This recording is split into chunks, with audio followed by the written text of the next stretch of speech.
Miscellaneous. हम लोग class 7th का chapter acid basis and salts की स्टडी कर रहे हैं। उसमें हम लोगों ने इंट्रोडक्टरी पार्ट, एसिड्स पार्ट की स्टडी कर ली है। आज हम लोग स्टडी करेंगे बेसिस की। Now start basis. देखिए बेसिस क्या है। बेसिस का जो टेस्ट होता है वो बिटर टेस्ट होता है। बेसिस का जो टेस्ट होता है वो बिटर टेस्ट होता है। इसमें बिटर का टेस्ट कैसा होगा आपको बताएं। जैसे आप नीम की पत्ती खा लें, जैसा टेस्ट होता है। सोप मुंह में अगर गलती से चला जाए जैसा होता है, इसी को बोलते हैं बिटर, इसी को बोलते हैं bitter taste. Substances such as the baking soda, soap, fresh egg, while are all bitter in the taste. ये बिटर टेस्ट में होते हैं और इन्हीं को केमिकली बोलते हैं। This taste due to the presence of the chemical bases. इनके अंदर बेस प्रेजेंट होता है, इसीलिए ये इनका टेस्ट ऐसा होता है। और एक चीज, बेस की अगर हम पीएच वैल्यू की बात करें, अगर हम बेसिस की पीएच वैल्यू की बात करें तो बेसिस की जो पीएच वैल्यू होती है वो मोर देन 7 होती है, 7 से ज्यादा होगी। बेसिस की जो पीएच वैल्यू होती है वो 7 से ज्यादा होती है। जैसे जैसे पीएच वैल्यू बढ़ेगी, जैसे मान लीजिए 7 है, 7 से मोर होगी तो 8, इससे ज्यादा स्ट्रांग होगा 9, फिर इससे भी ज्यादा स्ट्रांग होगा 10, फिर इससे भी ज्यादा स्ट्रांग होगा 13, इससे भी ज्यादा स्ट्रांग होगा 14। तो जैसे जैसे 7 से ऊपर की तरफ मूवमेंट होगा, 7 से ज्यादा स्ट्रांग होगा 8, 8 से ज्यादा स्ट्रांग होगा 9। इसी तरह से पीएच, बेसिस की पीएच वैल्यू 7 से ज्यादा होती। 7 क्या होता है? 7 होता है न्यूट्रल। अब हम लोग देखते हैं बेसिस के टाइप। बेसिस को हम 2 टाइप से डिवाइड करते हैं, strong bases and the weak bases. देखिए जो स्ट्रॉन्ग बेसिस हैं, स्ट्रॉन्ग बेसिस का करेक्टर, स्ट्रॉन्ग बेसिस हमारी स्किन को वैसे ही बर्न करा सकता है जैसे एसिड डालने पर बर्न हो सकता है। स्ट्रॉन्ग एसिड और स्ट्रॉन्ग जो एसिड है उसका नेचर कोरोसिव होता है। इसका एग्जाम्पल है sodium hydroxide, potassium hydroxide, caustic soda, caustic soda. फिर आपका आता है वीक बेसिस। वीक बेसिस में इस तरह का करेक्टर नहीं होता है, कोरोसिव नेचर भी नहीं होता है और वो हमारी स्किन को डैमेज भी नहीं करता है। इसका एग्जाम्पल है zinc hydroxide, ZnOH whole twice और NH4OH अमोनियम हाइड्रोक्साइड। ये स्ट्रॉन्ग बेसिस हो गया और ये वीक बेसिस हो गया। वैसे हमें अगर कोई भी केमिकल यूज करना चाहिए, चाहे एसिड यूज करें या बेस यूज करें, तो हमें हमेशा सेफ्टी ग्लव्स का जरूर यूज करना चाहिए। कोई भी अगर हम केमिकल यूज करते हैं तो नहीं तो हमारी स्किन पे लॉस होता है, हमारी स्किन डैमेज हो सकती है। नाउ ये है कुछ एसिड बेसिस के नेम है और किस में प्रेजेंट होते हैं ये देखते हैं। पहला आपका है सोडियम हाइड्रोक्साइड और पोटेशियम हाइड्रोक्साइड। ये दोनों जो है सोप में प्रेजेंट होते हैं, सोडियम हाइड्रोक्साइड और potassium hydroxide. Sodium hydroxide NaOH और potassium hydroxide KOH। Calcium hydroxide CaOH का होल ट्वाइस, CaOH का होल ट्वाइस ये प्रेजेंट होता है लाइम वाटर में। लाइम वाटर आपको बताएं जैसे पुताई करने के लिए खड़िया लेके आते हैं लोग, चूना, कैल्शियम कार्बोनेट पत्थर होते हैं, उसको आप पानी में बॉयल करते हैं, मतलब पानी में डाल देते हैं, उबलने लगता है, फिर उसको ऐसे ही रहने दें तो आप देखते हैं नीचे जो है सॉलिड सब्सटेंस बच जाता है व्हाइट कलर का और ऊपर पानी पानी जैसा बच जाता है। जो ऊपर का पानी पानी जैसा है उसी को लाइम वाटर बोलते हैं। उसके बाद फिर आता है अमोनियम हाइड्रोक्साइड। अमोनियम हाइड्रोक्साइड होता है NH4OH। ये विंडो क्लीनर वगैरह आता है ना, जैसे आपका कोलिन आता है, कोलिन में ये प्रेजेंट होता है। और विंडो क्लीनर्स आते हैं जहाँ पे ग्लास वगैरह हो, ग्लास को साफ करना हो तो हम इससे साफ कर सकते हैं। जैसे एसिटिक एसिड को भी मैंने बताया था कि ग्लास साफ कर सकते हैं उससे। Magnesium hydroxide, magnesium hydroxide MgOH का होल ट्वाइस, ये इसको बोलते हैं मैग्नीशियम, मिल्क ऑफ मैग्नीशिया। देखिए जो कैल्शियम हाइड्रोक्साइड है इसको बोलते हैं लाइम वाटर और जो मैग्नीशियम हाइड्रोक्साइड है इसको बोलते हैं मिल्क ऑफ मैग्नीशिया। और इसमें भी सेम ऐसे होता है, प्रेसिपिटेट पार्ट नीचे बैठ जाता है, ऊपर ट्रांसपेरेंट पार्ट होता है वाटर का और उसको बोलते हैं milk of magnesia. Now we study about properties of bases. Properties of bases में 3 पॉइंट है। First point, basis that bitter, basis test bitter. Now properties of basis. First, basis test bitter, best का जो base का जो test है वो bitter होता है, कड़वा होता है। कड़वाहट इसमें ऐसी होती है जैसी सौंप अगर आपके माउथ में कभी चला जाएगा, आप कभी सौंप टेस्ट करिए तो जिस तरह की सौंप में टेस्ट होता है उसी तरह का किसी भी बेस में टेस्ट होता है। उसके बाद देयर सॉल्यूशन फील सोपी टू टच, और इसका जो सॉल्यूशन होता है अगर उसको टच करें तो ऐसा फील होता है कि सोप हो, सोपी टच फील होता है। बेस की फर्स्ट प्रॉपर्टी है। सेकंड प्रॉपर्टी है बेस रेड लिटमस पेपर को ब्लू लिटमस पेपर में चेंज कर देता है। थर्ड प्रॉपर्टी है solvability of the bases. Solvability of bases में लिखा है कि base may or may not be solvable in the water, और जो बेस वाटर में सॉल्वेबल हो जाते हैं, bases that are dissolve in water such NaOH called alkali, जो बेसिस वाटर में डिसॉल्व होंगे उनको एल्कली कहेंगे। और जो डिसॉल्व नहीं, बेस तो सभी हैं लेकिन वो स्पेसिफिक बेस जो वाटर में डिसॉल्व हो जाएगा उस बेस को हम बोलेंगे alkali. All alkalis are the bases, सारी एल्कलीज जो हैं वो बेसिस हैं, सारी एल्कलीज जो हैं वो बेस हैं, लेकिन कोई ज़रूरी नहीं है कि ऑल बेसिस जो हैं वो एल्कली हों। जैसे मान लीजिए कि कोई बेस है जो वाटर में डिसॉल्व नहीं होता तो इसका मतलब वो बेस तो होगा लेकिन एल्कली नहीं होगा। यही बात यहाँ पर लिखी हुई, कभी कभी क्वेश्चन में ये पूछा जाता है। तो अगर आपसे पूछा जाता है प्रॉपर्टीज ऑफ द बेसिस तो आप यहाँ से लिख सकते हैं। कैरेक्टरिस्टिक्स ऑफ द बेसिस अगर पूछा जाता है तो भी आप ये पॉइंट्स उसमें लिख सकते हैं।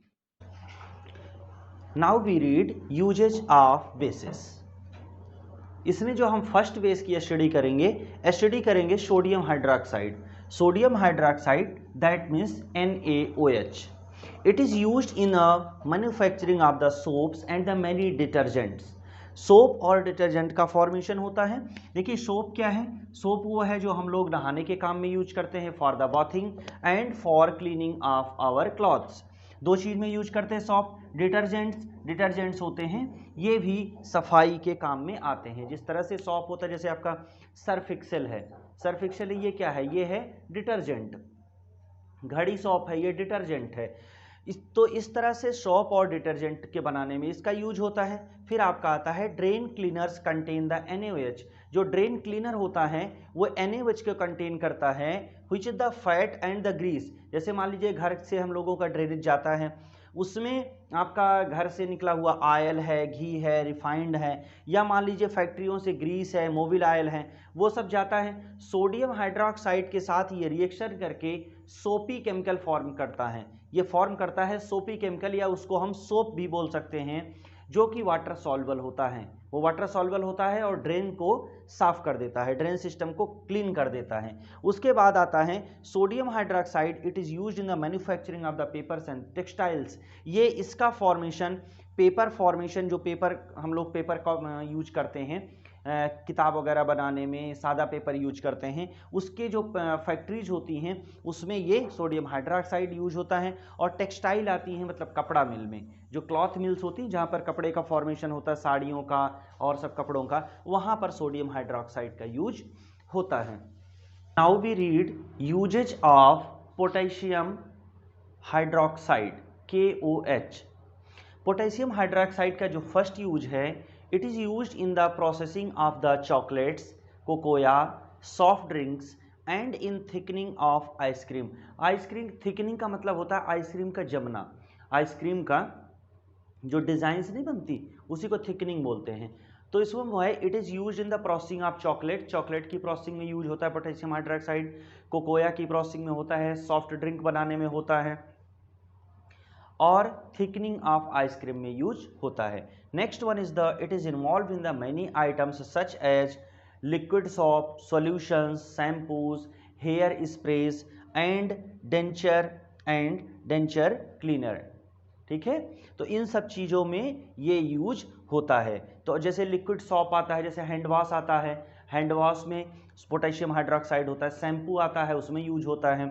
हेयर स्प्रे जो आते हैं उसमें पोटेशियम हाइड्रोक्साइड होता है। तो हेयर की जितनी थिंग्स हैं या सॉपी थिंग्स हैं, जैसे देखिए हम लोगों ने पीछे पोटेशियम हाइड्रोक्साइड पढ़ा था, सोडियम हाइड्रोक्साइड पढ़ा था, उसमें भी था कि ये सोप में यूज होता है। देखिए जो कम कॉस्ट के सोप होते हैं उसमें सोडियम हाइड्रोक्साइड होता है, जो ज़्यादा प्राइस के होते हैं या जो सोप ज़्यादा सॉफ्ट होते हैं, जैसे आप पियर्स सॉप है, लक्स सॉप है, इन सब जो सॉफ्ट सॉप है इस सॉप में पोटेशियम हाइड्रोक्साइड का यूज होता है, और जो थोड़ा हार्ड होते हैं उसमें सोडियम हाइड्रोक्साइड का यूज होता है। Last point, it is used in preparation of the biodiesel. Biodiesel के प्रिपरेशन में भी पोटेशियम हाइड्रोक्साइड का यूज होता है, और जो बायोडीजल है ये बनाया जाता है सोयाबीन ऑयल से। सोयाबीन ऑयल से इसका फॉर्मेशन होता है। Now we read usage of the calcium hydroxide. Calcium hydroxide is also known as the slaked lime. देखिए कैल्शियम हाइड्रोक्साइड का जो यहाँ पे फर्स्ट यूज है, कैल्शियम हाइड्रोक्साइड को गर्म पानी के साथ, अगर कैल्शियम हाइड्रोक्साइड को वार्म वाटर के साथ हम यूज करें तो इसमें लिखा हुआ है separating hair from the animals hide.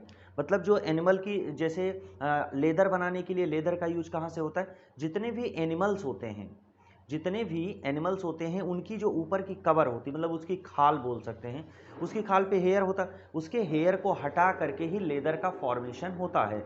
तो उसकी खाल पे जो हेयर होते हैं उसको हटाने के लिए कैल्शियम हाइड्रोक्साइड को वार्म वाटर में भिगोया जाता है, और उसमें उस लेदर को, मतलब जो उसकी खाल है, चमड़ा है, राज चमड़ा है, उसको जो है डुबो देते हैं, तो उससे उसकी हेयर रिमूव हो जाती है। एक तो इसका ये यूज है। दूसरा, कैल्शियम हाइड्रोक्साइड व्हाइट वॉश के लिए यूज होता है।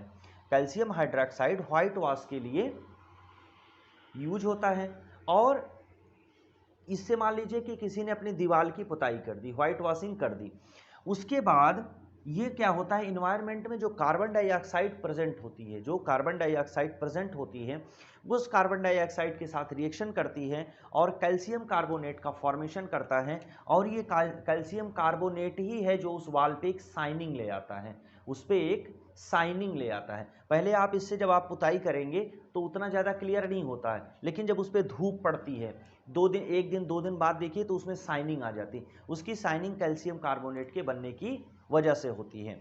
उसके बाद थर्ड पॉइंट है, it is the key ingredient of the many pesticides.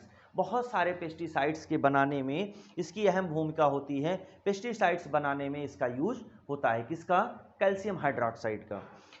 Last आपका आता है, लास्ट बेसिस है मैग्नीशियम हाइड्रोक्साइड, MgOH का whole twice. It is also called the milk of magnesia. पीछे भी हम लोग पढ़ चुके हैं, मिल्क ऑफ मैग्नीशिया इसको बोलते हैं। It is use commercial at the fire retardants, मतलब फायर को बुझाने वाले के रूप में इसका यूज किया जाता है। अगर कहीं पे आग ज़्यादा तेज जल रही हो या आग जो है वो बढ़ी हुई हो, तो वहाँ पर मैग्नीशियम हाइड्रोक्साइड का यूज करके उसको कम किया जा सकता है। ठीक है, तो आई होप कि आपको बेसिस समझ में आया होगा। बेसिस में अगर आपको कोई और डाउट लगता है तो आप वीडियो के कमेंट सेक्शन में लिख सकते हैं। Thank you for watching my video.